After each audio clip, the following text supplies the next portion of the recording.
For 30 years, I gave everything to my son, Ethan. Every ounce of energy, every sleepless night, every sacrifice, all for him. I worked myself to the bone, cared for him through every fever and heartbreak, paid for his education, and even gave up my marriage so he could have a better life. I buried my own dreams to make his come true. But the day I told him I'd lost my job, he threw me out. Not with hesitation, not with concern. His face twisted in anger, and he called me a useless burden. A parasite. That was the moment something inside me snapped. I had swallowed my pride for too long. Let myself be walked over, disrespected, dismissed. But no more. I might have seemed like I had nothing, but what Ethan didn't know was that my former employer, a woman who respected my dedication and loyalty, had quietly left me a fortune when she passed. $8 million. And now I was done playing the quiet, grateful mother. It was time he learned that the cost of betrayal can be far greater than he ever imagined. It started the day I came home and told Ethan I wouldn't be working for Catherine anymore. I didn't even get to explain before his face darkened. You quit, he snapped. That was $8 grand a month. What? Are you just planning to freeload now? His words hit like a slap. I had come home to make life easier for them, not to be accused of mooching. But I didn't shout back. I knew he'd been under pressure, especially from his wife, Nicole. Nicole came from a family that looked down on ours. Her mother was a university professor. Her father worked in local government. From day one, they made it clear they believed Nicole had married beneath her. And Nicole? She picked up right where they left off, criticizing Ethan's job, his salary, even his upbringing. A constant drip of condescension designed to break him down. Still, I thought, maybe once they found out about the inheritance, about the $8 million, things would change. Maybe then they'd finally respect Ethan, see him in a different light. But I kept the money to myself, for now. Instead, I tried to offer something else. Didn't you say Nicole's planning to get pregnant soon? I said gently. I thought I'd come back early to help. Support her during the pregnancy. Help with recovery. Maybe even lend a hand with the baby. Nicole's face went cold. I could swear she scoffed. Postpartum recovery needs professional care, she said flatly. You used to be a housekeeper. What would you know about that? Her mother, Susan, didn't miss a beat. Taking care of a newborn isn't just diapers and bottles. It's a science. You need actual training. The two of them tag-teamed their condescension like they'd rehearsed it. And just like that, I was dismissed. Written off. Unfit. I gave a silent, bitter laugh. All these years and nothing had changed. Still beneath them. Still unwanted. But I smiled anyway, keeping the peace like I always had. Well, I said quietly, if everything's already arranged, I won't get in the way. But deep down, I was already making new plans. Susan rolled her eyes like I'd finally said something sensible. Fine, she huffed. But you'll cover the cost of the nanny and baby nurse. I'll handle the hiring and coordination. Her words hit like a sucker punch. I stood there stunned, a tight knot forming in my chest. But before I could even respond, Ethan jumped in. Exactly, Mom. You never should have quit. Our expenses are about to double. You really ought to keep working. That's when the truth hit me, hard and sharp. They never wanted me to come home because they missed me. They just wanted my paycheck. To them, I wasn't family, I was a live-in laborer. A walking ATM. I stiffened. My voice came out cool and steady. I'm 58. I think it's time I get some rest. I'm retiring. Nicole let out a dry, bitter laugh. Asterisk retired. Asterisk you don't even have a pension. What retirement are you talking about? The air left my lungs. I wanted a pension. Years ago, I'd planned to start one. But they were the ones who told me not to. Told me to help pay off the mortgage on their house instead. Every cent I'd earned had gone to keeping their life comfortable. And now they were throwing it in my face? Nicole tossed her hair, smug. That's because your income was pathetic. Who told you to buy a house without a loan? You should have planned better. I could barely process her words before Ethan jumped in, raising his voice, not at her, but at me. Enough, Mom. Nicole's trying to get pregnant. You're stressing her out. This is when we really need the money. You're still in great shape. You can work another 20 years. Save the retirement talk for when you're 80. 80. I froze. Another 20 years. 2 more decades of breaking my back, of being used and discarded. I felt hollow, invisible. Everything I had ever given, the years of sacrifice, the sweat, the tears, all reduced to one expectation. Keep working until you break. And suddenly I saw it all clearly. Back when Ethan was still in college and dating Nicole, I'd left everything behind and moved to another city just to work as a live-in housekeeper. I did it so I could save up and buy them a house, something to give them stability, something to help Ethan prove himself to Nicole's judgmental family. They didn't pay a single cent, yet the deed bore only their names. And back then they had cried, literally cried, telling me, one day, when we're better off, we'll take care of you. You'll finally get the life you deserve. Now I understand what they meant. The life I deserved, to them, was a life of endless labor. Until my body gave out. I bit back my tears, straightened my spine, and looked Ethan square in the eye. I said I'm retiring. That's final. No one makes that decision for me. For a moment, the room went still. Then, Susan's expression shifted. Her voice softened, but her eyes were calculating. It's not that we don't understand, she said smoothly. You just have to be realistic. There's no spare room in the house. You can't expect to stay here forever, right? Then came the real plan. But I do have a compromise. My stomach twisted.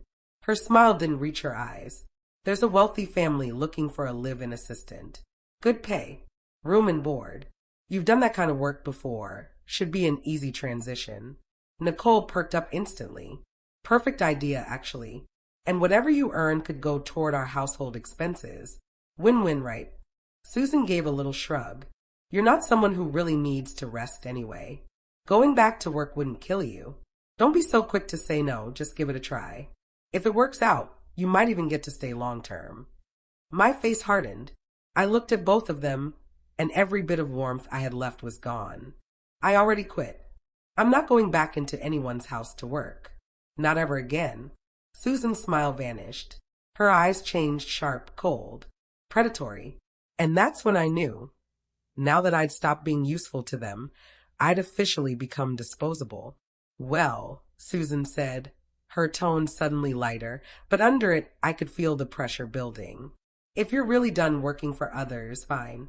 She paused, then added with fake concern. There's a senior residence nearby. Decent meals, clean facilities. You could apply for a work-based day. Maybe help in the kitchen or with janitorial stuff. At least that way you're earning your keep. Nicole rolled her eyes. Now that's more reasonable, she sneered. You can't just shack up in a hotel and expect us to foot the bill. At least in assisted living, you'd be pulling your own weight. Stop expecting us to carry you. Rage simmered in my chest, white hot and rising fast. But I kept my voice level, steady, ice over fire. I turned to Ethan. You really think it's acceptable to send your own mother off to scrub floors in a retirement home just to keep herself fed? His eyes flicked away, but he tried to maintain the illusion of calm. Mom, be realistic, he said. You've always said you wanted to be independent. Isn't this the most dignified way to do that? You support yourself. We don't owe each other anything. Then, almost as if he was doing me a favor, he pulled out his phone. There's actually a spot available right now. I called earlier. You can move in today. And right there in front of me, without waiting for my answer, he started dialing. I stared at him in disbelief.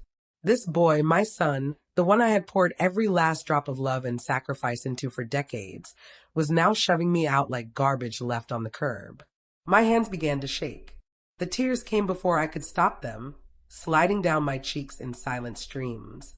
Ethan, I whispered, my voice cracking. I gave everything I had to raise you. I drained my savings to buy you a home. And now all you see me as is a burden to get rid of. Is this what I mean to you? Is this how you repay your mother? For a brief moment, something shifted in his eyes. Guilt, maybe. But then it vanished. With sudden fury, he lashed out, kicking over my suitcase.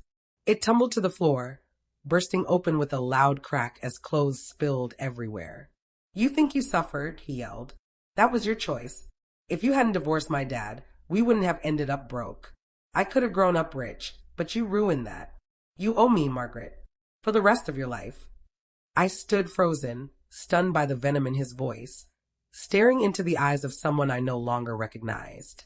The pain in my chest was dull and deep, not a sharp stab, but a slow, grinding ache, like a dull knife twisting deep inside me. He had no idea. No idea that the only reason I'd left his father was for him. If I hadn't walked away from that marriage, his so-called wealthy father would have disowned him, refused to even acknowledge him as his son. And I knew exactly what would have happened. Ethan would have been dumped in the system, passed around, or worse, like a stray no one wanted. Every sacrifice I made, every tear I shed, every decision was to give him a chance, a future, a family. And now he stood in front of me, blaming me for destroying the very life I fought tooth and nail to protect. I pressed a trembling hand to my chest, trying to hold myself together. But the ache only grew heavier. And then, the deepest cut of all. Ethan wasn't even my biological son. He was adopted. I first saw him when I was volunteering at the city's child welfare center. He was barely a year old, frail, silent, lips tinged blue. His little body looked like it had already given up on life. The director told me Ethan had been born with a severe congenital heart defect. His birth parents had abandoned him, left him in a dumpster. A passerby had heard his weak cries and brought him to the orphanage. I still don't know exactly what drew me to him. Maybe it was the fear in his eyes. Or maybe it was because I had lost my own mother so young. Watching a child suffer, it shattered something inside me. I went home and spoke with my husband. After days of tears, prayers, and hard conversations, we made the decision. We would adopt him. From that moment on, he was ours. We crossed state lines searching for specialists, hospitals, anything that could help save his life. And yet all these years later, here he was, treating me like a stray dog. 2 years after we adopted Ethan, my husband changed. He said he was tired, asterisk tired of raising someone else's child star. He wanted one of his own. Then came the ultimatum. Send Ethan back to the orphanage, he said, or raise him alone. I didn't hesitate. I chose Ethan. Back then, his condition was still unstable. The doctors couldn't promise anything. And the thought of sending him back, delaying his treatment, I knew it might mean the end of his life. So I left my marriage behind and threw myself into survival mode. I worked double shifts, sometimes 3 jobs at once. At night, I'd sit at the kitchen table, my eyes burning, stitching handmade crafts to sell, just to squeeze out a few extra dollars. But somehow, against all odds, we made it. He survived. He grew stronger, healthier. Eventually, he was just like any other boy. He even made it to college. I never told him the truth about his past, not because I wanted to lie, but because I didn't want to burden him. He was always a sensitive, anxious child. I didn't want him to grow up knowing he'd been thrown away. Not once, but twice. First by his birth parents, then by the man who promised to be his father. I wanted him to believe in love, in kindness, in the idea that the world could still be good. But now, watching him morph into this cold, entitled stranger, I realized I'd only protected him by losing myself. And thank God I never told them about the trust fund. If Ethan or Nicole knew the truth, that Catherine had already transferred $8 million to me before she passed, I can't even imagine how much uglier this would have become. I looked at Ethan, my gaze cold and unflinching. If this is who you truly are, then so be it. From this moment on, we're done. You and I, nothing. No more guilt. No more pretending. I bent down, picked up my suitcase, and turned to walk out the door. But Susan's hand clamped around my arm. "What are you saying?" she snapped. "This is your son. You're responsible for his future. You can't just walk away." Nicole stormed in behind her, voice sharp with outrage. "Yeah, what kind of mother does that? You raised him. And now you just want to wash your hands of him? That's sick." I let out a bitter, humorless laugh. "You're a college professor," I said to Susan. "And this is the logic you're using? By law, a parent is obligated to care for their child until age 18. Ethan is in his 30s. I've done more than my part. What more do you want from me?" Ethan's face twisted with rage. That's not parenting. That's just you making bad choices and trying to pay off your guilt. Everything bad in my life is your fault. You owe me for life. Then his voice rose, venomous and unhinged. Did you ever ask me if I wanted to be born? Did you ask my permission before dragging me into this world? I almost laughed out loud at the madness of it. He sounded deranged, like a child throwing a tantrum inside a man's body. I stared at him like he was a stranger, because in that moment he truly was. I must have been blind, I said coldly, to raise someone like you. Then I looked him dead in the eyes and said the one thing I had kept buried for decades. If you've got such deep, twisted philosophical questions, maybe you should go ask your birth mother, the one who left you in a dumpster. He froze. For a second, it was like the words didn't even register. But the fury on his face stayed. Whether he understood or not, I didn't care anymore. I shook off Susan's grip and walked out without a glance back. Behind me, their voices exploded in a chorus of outrage. You're disowning your own son? You're not even human. Don't get too proud, Margaret, when you're old and sick and no one wants to take care of you. We'll see how far your independence gets you. No one's going to hire a woman your age. When you hit rock bottom, don't come crawling back. I stopped, turned around slowly, and looked them dead in the eyes with a calm that sent a chill through the room. You should be more worried about yourselves, I said. Chloe, I'm not busy right now. I can show this lady around. But Chloe shoved her aside without hesitation, eyes burning with contempt. And who do you think you are, lecturing me on how to do my job? The girl shrank back, clearly intimidated. Then Chloe turned sharply and waved over 2 security guards. You two, escort this visitor out of here. Now, the entire showroom fell silent. Every eye turned toward us, some shocked, others just waiting for drama. A few even smirked, enjoying the spectacle. I didn't flinch. I simply raised my hand and addressed the guards calmly. I came here to view a property. On what grounds are you kicking me out? Where is your manager? I'd like to speak to someone in charge. Then I turned to the crowd. You're all here to look at homes. Have I done anything inappropriate? Or am I being treated like this because someone here thinks they can judge my worth based on an outdated grudge and a cleaner's uniform? The guards hesitated.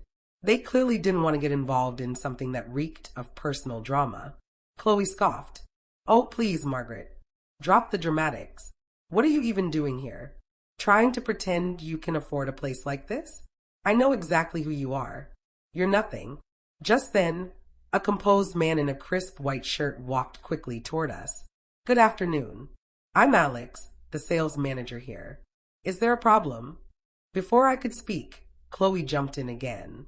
She's just here for the freebies. I was about to have security remove her. Alex's professional smile faltered slightly. Ma'am, would you mind providing some proof of financial eligibility? This is an invite-only showcase, and we do ask for purchasing verification. Without a word, I pulled out a sleek folder from my bag and handed it over. They already verified my documents at the entrance. Chloe snatched the folder out of Alex's hands and flipped it open dramatically. 5 million, she read aloud, her voice dripping with disbelief. Are you kidding me? She's a housekeeper. There's no way this is real. I didn't flinch. Instead, I calmly pulled out my phone, opened my banking app, and tilted it toward the crowd. Monica, the young assistant, leaned in and started counting under her breath. 1, 2, 8, oh my God. Over 8 million. Gasps rippled across the showroom. Every single whisper turned, not into mockery, but awe. Even Alex's eyebrows shot up in stunned realization. But Chloe? She looked like she'd just swallowed broken glass. Her face turned red, then white, then sickly green. She opened her mouth again, reaching for any last scrap of control. That banking app has to be fake. I swear, Alex, she's lying. There's no way. That's enough, Alex snapped, his professional mask finally cracking. Chloe, step aside. Then he turned to me with a respectful bow of his head. Ma'am, I apologize deeply. This behavior was unacceptable. I'll have someone else assist you right away. I smiled slow and sharp. No need. Monica is doing a fine job. I'd like her to continue showing me around. Alex hesitated, caught between protocol and pressure. Of course, ma'am. If that's your preference. Then I looked Chloe dead in the eyes, voice quiet but cutting. You really should be more careful who you try to humiliate in public. You never know who's quietly worth more than your entire commission history. And with that, I turned and walked away, heels echoing through the marble showroom, this time with Monica at my side. Chloe didn't follow. She couldn't, because now the whole room knew. She just tried to kick a multi-millionaire out of the very place I was about to own. Monica quickly stepped forward, her face a mixture of relief and determination. Thank you, ma'am. I'll be happy to show you the property. I smiled and nodded at her, not sparing a glance at Chloe, who was standing there frozen, her face still ashen. As Monica began guiding me through the luxurious property, I couldn't help but feel a sense of satisfaction building inside me. The mansion was even more impressive in person than it had been in the photos. Expansive rooms, floor-to-ceiling windows, and a view that would make any high society member envious. But more than the opulence, I reveled in the sheer power of reclaiming control of my life. With every step I took, I felt my resolve harden. This wasn't just about the house. It was about standing up for myself, about proving to everyone who had ever looked down on me that I could achieve whatever I set my mind to. As we walked through the villa, I could see the small touches that made it feel like a real home. I pictured myself in the grand living room, hosting guests, showing them that the woman they had underestimated had risen far beyond their expectations. By the time we finished the tour, I was already mentally signing the papers. Monica looked at me, waiting for my decision. I'll take it, I said confidently, my voice steady. Monica smiled, nodding. That's fantastic. Let me get the paperwork ready for you. As she walked off to prepare the contract, I looked back at Chloe, who was still standing near the entrance, her posture rigid and embarrassed. I could feel her eyes on me, but I refused to acknowledge her presence any longer. She had already shown me her true nature, and I didn't need to waste any more of my energy on her. Instead, I focused on the life I was about to build, a life where I called the shots, where I didn't have to prove myself to anyone. I looked at Alex with a steady gaze, my voice unwavering as I addressed him. Alex, I believe your team needs a refresher on what professionalism and integrity mean. It's clear there's been a serious lapse in both. If Chloe is allowed to continue treating clients like this, I'll take my business elsewhere. The room was still silent, the weight of my words sinking in. People glanced nervously at each other, sensing the tension, but no one dared to speak. Chloe, on the other hand, was visibly shaken, her cheeks flushed with a mixture of anger and humiliation. Her eyes flicked around the room, but the confidence she usually exuded was nowhere to be found. Alex, looking uncomfortable but now firmly in control of the situation, took a deep breath and addressed Chloe. Chloe, that's enough. I won't tolerate this behavior. Apologize to the client immediately, or I will have to ask you to leave the premises. His voice was firm, no longer the polite facade it had been moments before.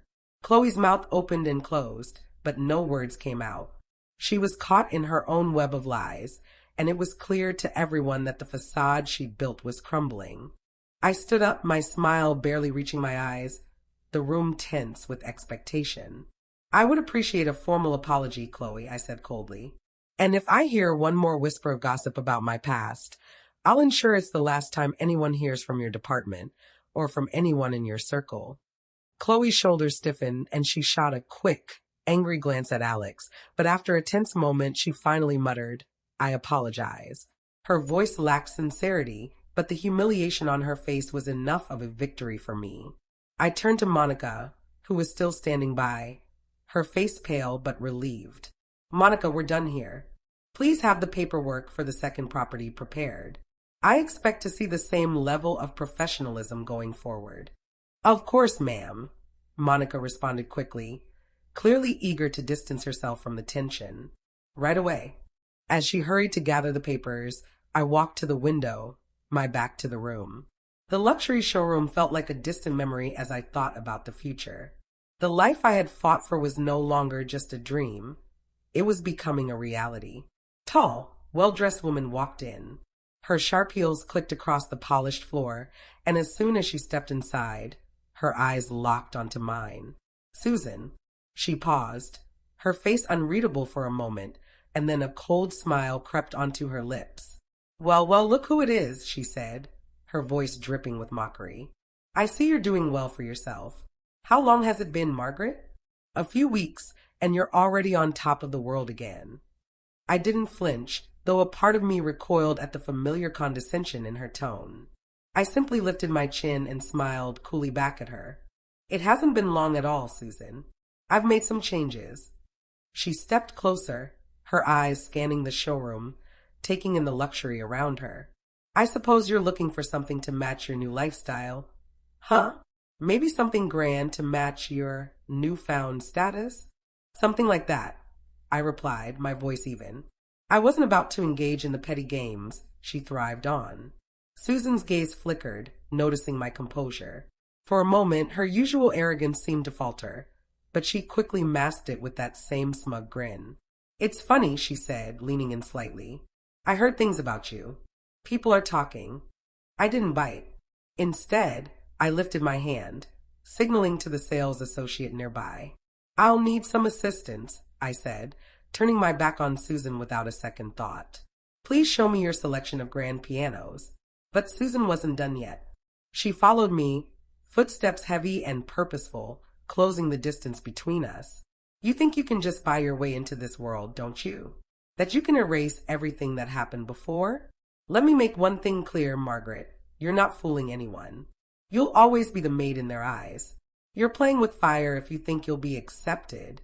I turned to her then, my smile wide, but my eyes steely. Funny. You always said the same thing about me when I was cleaning your house, didn't you?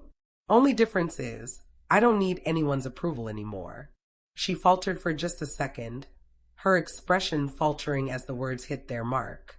I could see the jealousy twisting in her face. The woman who had spent years looking down on me, trying to make me feel small, was now struggling to come to terms with the fact that I no longer needed her or her family's approval. She opened her mouth to say something else, but I held up a hand, cutting her off. Susan, you're right. Things have changed, and I don't owe you an explanation for any of it. Now, if you'll excuse me, I'm here to shop for something, and I'm not interested in listening to your opinion on my life. With that, I turned back to the piano showroom and asked the sales associate to show me something special. I could feel her eyes on my back, burning with disdain. But I didn't care. The chapter with Susan and her family was closed, and I was ready to write the next one. Good. Someone would have noticed by now. The whole thing was nothing more than a sad little performance. But just as she finished her dismissive comment, one of the other sales associates, a tall man who had been silently observing, spoke up. Actually, I disagree with you, ma'am. We have many professional musicians come in here, and that piece was played with remarkable emotion and precision. I'm quite certain anyone who truly appreciates music would recognize that. The bun-haired woman's face reddened, her expression a mix of disbelief and irritation as her own words were turned against her. For a brief moment, she looked like she might say something further, but the growing attention in the room made her hesitate. Susan, noticing the shift in focus, quickly tried to regain control of the situation, her voice dripping with feigned sweetness. Margaret, darling, Susan said, her voice sickly sweet. You're so brave, playing here. I honestly didn't expect you to stick around. I suppose you'll always find ways to remind us of your humble beginnings, won't you?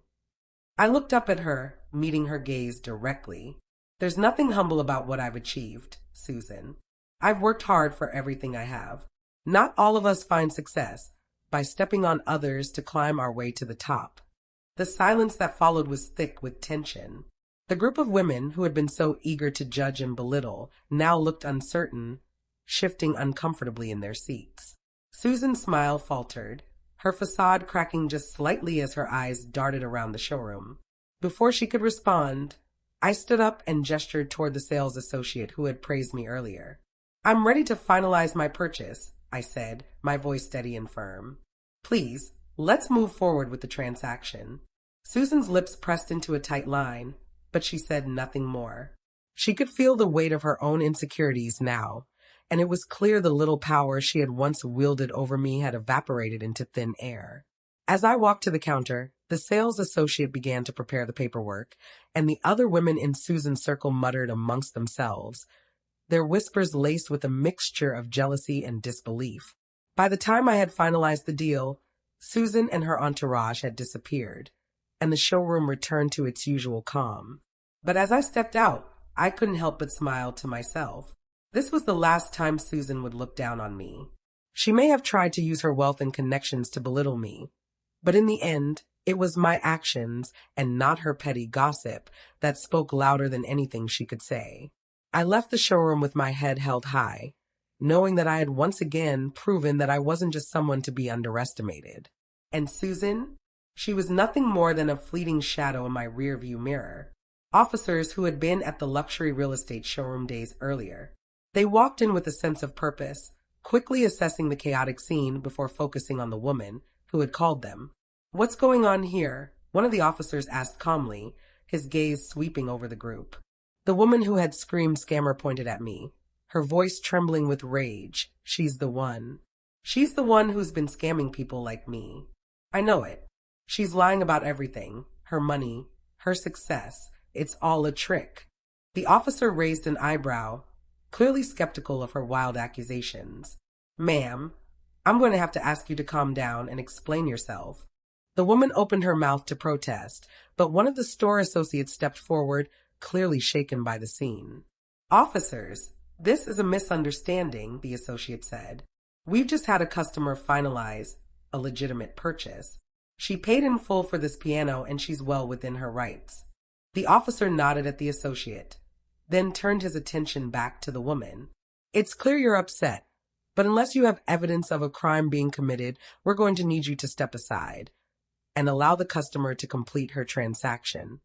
The woman, still fuming, hesitated for a moment, her eyes filled with desperation. She seemed to want to lash out, but the weight of the officer's presence made her reconsider. After a few tense seconds, she finally backed off, muttering under her breath about unfairness and betrayal. Susan, who had been silently observing the whole scene, finally seemed to snap out of her shock. She shot me a venomous look, but I could see the seed of doubt in her eyes. She was rattled, unsure of how to process the fact that everything she had assumed about me had turned out to be wrong. I looked at her, my voice calm but resolute. "Susan, it's clear you're not used to people breaking the mold you've built for them. But not everyone fits into the box you've tried to put me in. I didn't get where I am by playing games or pretending. What you see is the result of years of hard work and respect for those who treated me as an equal." She opened her mouth as if to say something, but the words never came. She knew she had no ground to stand on. In that moment, it wasn't just the luxury of my purchases that left her speechless. It was the realization that I was someone she could no longer control or judge. The officers, now satisfied that the situation was under control, gave me a nod before turning to leave. The tension in the showroom eased, and the group of women slowly dispersed, still muttering among themselves, their whispers now tinged with a mixture of awe, envy, and uncertainty. As I finished up the final details with the associate, I could hear Susan's retreating footsteps. But unlike before, when I would have felt inferior or uncertain, I felt nothing but a quiet sense of accomplishment.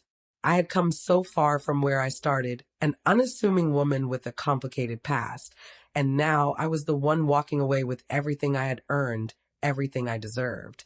The piano was just the beginning. Anyone here think it's a bit suspicious that someone who's so quick to judge me has been hiding their own secrets all along?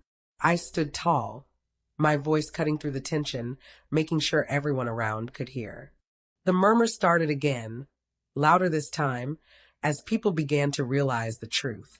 They had witnessed the drama unfolding and were now seeing a side to Susan they hadn't expected. "She's been living off Margaret's hard work, all while belittling her," one voice from the crowd chimed in, "and now she's trying to tear her down even further. Unbelievable." Susan's face turned ashen, her eyes darting around the room, searching for any sign of escape from the mounting shame. But there was no hiding anymore. Everything she tried to sweep under the rug had just been exposed. "I did what I had to do to survive," I continued, my words aimed directly at Susan, but meant for everyone listening. I never asked for your pity or your judgment, but I won't let you attack my dignity. I'm not some simple housekeeper. I've earned everything I have, and I didn't need anyone's approval to do it. The officer nodded, his voice steady as he turned back to Susan. Ma'am, I think we've heard enough. Unless you have something concrete to prove your allegations, I advise you to stop. Accusing someone without evidence can lead to serious consequences. Susan swallowed hard, unable to form a coherent response. Her pride had shattered, her attempts to undermine me backfiring. She had pushed and prodded at the wrong person, and now there would be no more pretending. As the officers prepared to leave, I could see the change in the room. The energy had shifted. People had gone from quietly watching the drama unfold to seeing the truth in full light. The same people who had whispered behind my back were now more respectful, even sympathetic. I turned back to the associate with a calm smile.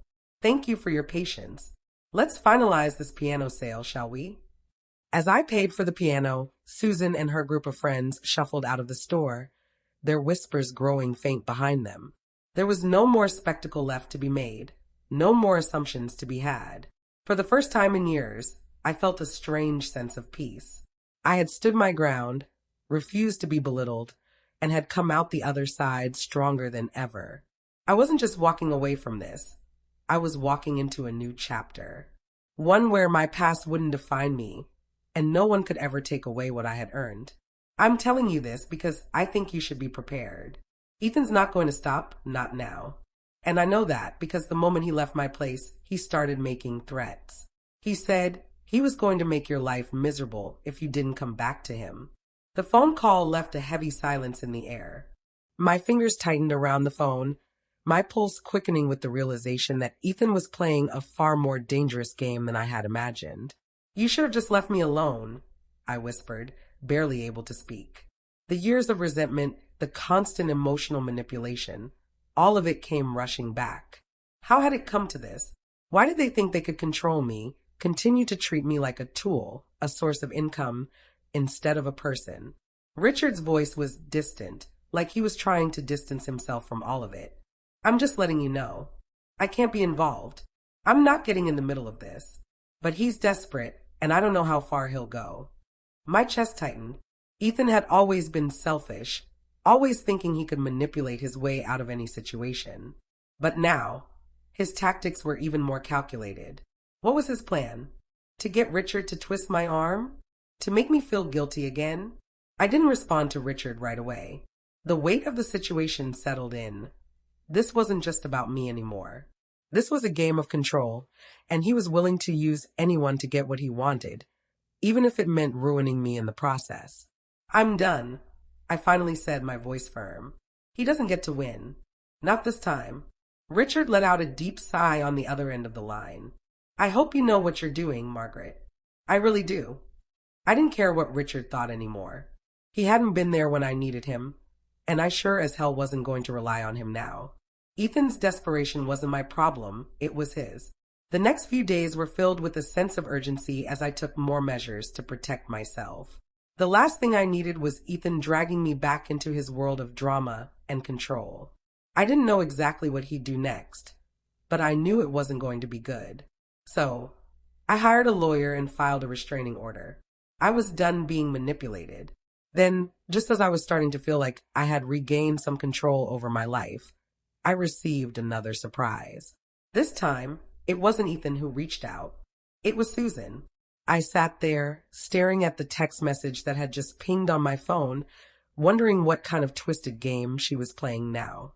Took a deep breath, weighing my options. The truth was, I wasn't sure what kind of fight I was ready for. Ethan had already caused so much damage, both online and in the real world. The public humiliation, the hateful comments, and the way my life had been twisted into something unrecognizable. It felt like too much. But I wasn't about to let him get away with destroying everything I had worked so hard for. No, I said, my voice firm despite the turmoil inside. No lawsuit. No public apology. My lawyer was silent for a moment, clearly surprised. Margaret, this is serious. He's slandering you on a massive scale. You could win this easily. I don't want to play that game, I replied.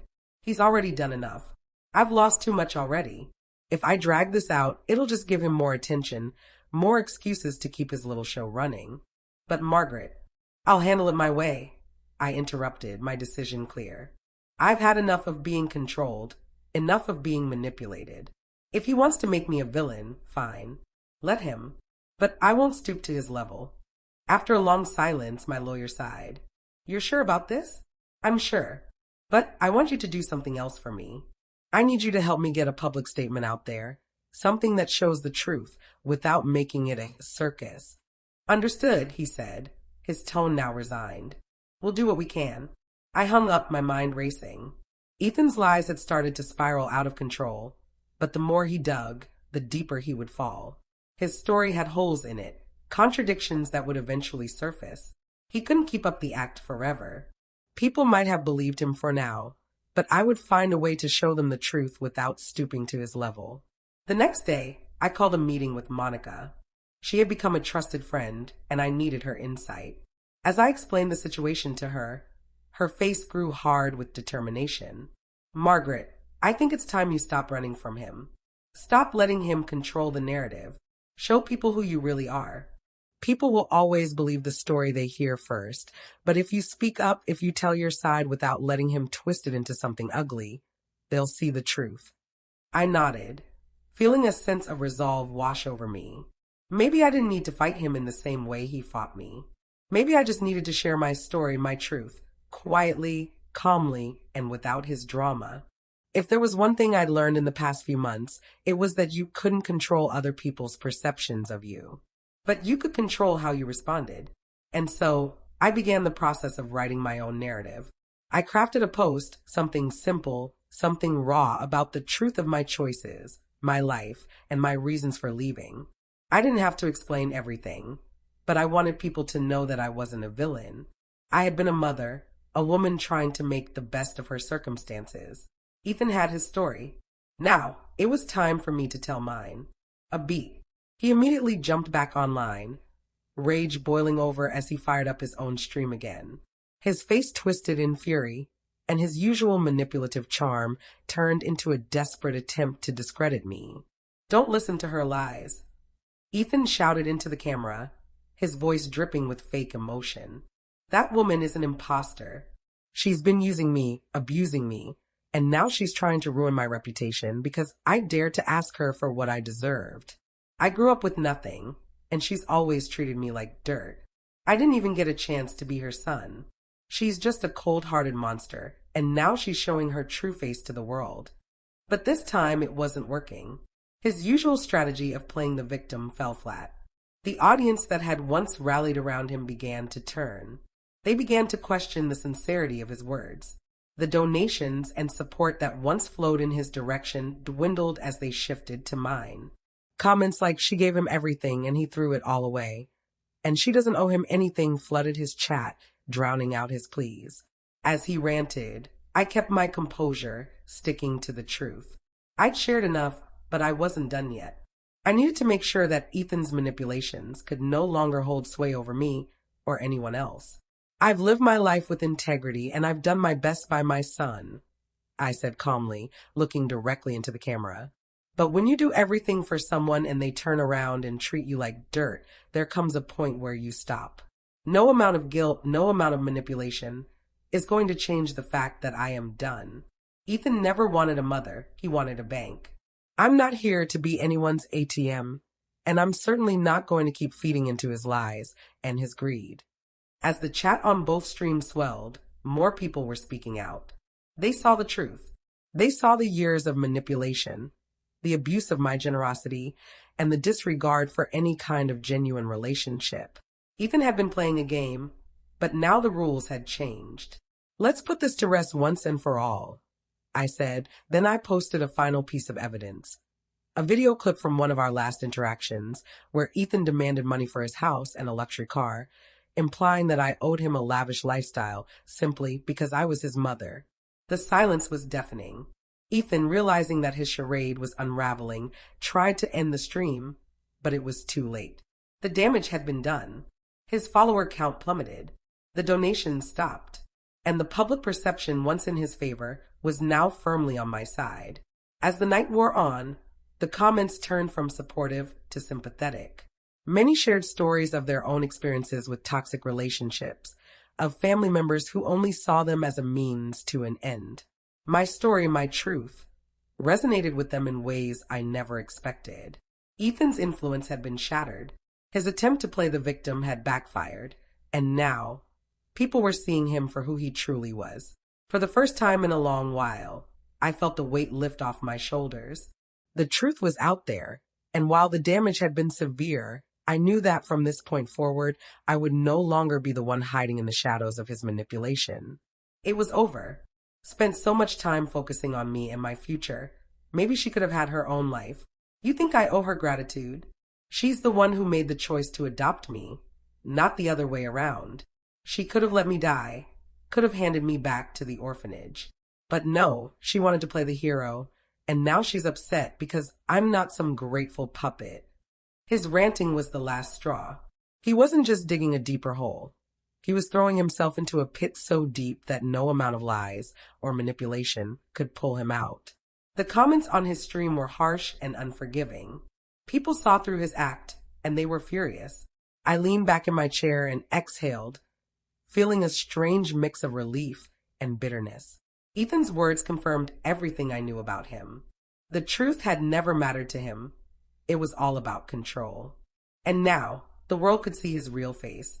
You see, I continued, turning back to the camera, my voice steady and even. It was never about money for me.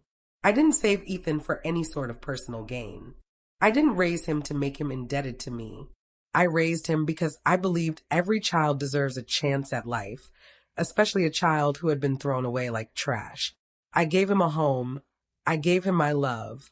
I sacrificed everything I had to give him a better life. And this is how he repays me. The comments continued to flood in. People were furious, not just at Ethan, but at the way he was trying to erase all the love and effort I had put into raising him. There were messages of support, people calling Ethan out for his cruelty, and others sharing their own stories of betrayal. I paused and looked at the screen, watching as the tide of public opinion shifted completely. Ethan's followers were leaving, one by one. His once thriving stream now felt like a dying fire, struggling to keep burning as the weight of the truth snuffed it out. Don't let this be just about me, I said softly, glancing at the screen where the angry comments rolled in. Let this be about every parent who's been taken advantage of, every person who's been used, abused, and tossed aside. Let this be a reminder that just because you love someone doesn't mean they will love you back. Sometimes they'll take everything you have and turn it into a weapon to destroy you. But you don't have to stay down. I leaned back in my chair, letting the truth sink in. The public battle wasn't over yet, but I had no intention of backing down. Ethan's manipulation had run its course. He couldn't hide behind his lies any longer. And now, the world knew what kind of son he truly was.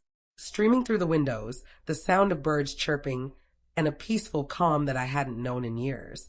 I lived simply, but for the first time, I felt content. The past, everything with Ethan, Susan, and the rest of that toxic family was behind me. I found joy in the little things.